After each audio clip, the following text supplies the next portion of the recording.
It would be considered a nuclear option once invoked. And when Mrs. Lam was asked whether the government would consider invoking it, she did not dismiss it. All laws in Hong Kong, if they can provide legal means to stop violence and chaos, the HKSAR government is responsible for looking into them.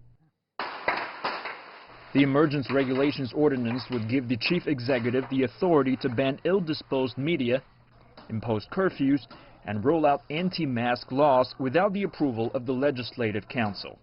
The last time it was used was back in the 1960s by the British colonial government to quell riots.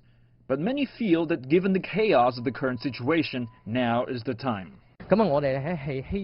We hope the government can stop the violence as soon as possible to bring peace to Hong Kong. All laws, if invoked, should be considered. If appropriate, they should be used.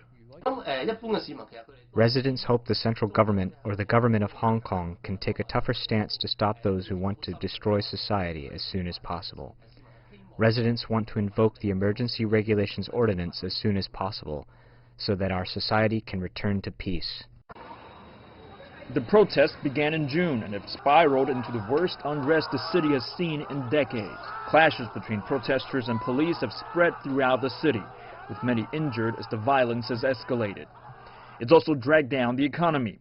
The government says Hong Kong's gross domestic product contracted by 0.4% in the second quarter. Since then, businesses across the city have been severely affected amid the chaos. And multiple countries have issued tribal alerts to Hong Kong. The Emergency Regulations Ordinance doesn't impose restrictions on any freedoms. Instead, it aims to deal with persistent violence in order to stop it and end the chaos. Jun Chao, CGTN.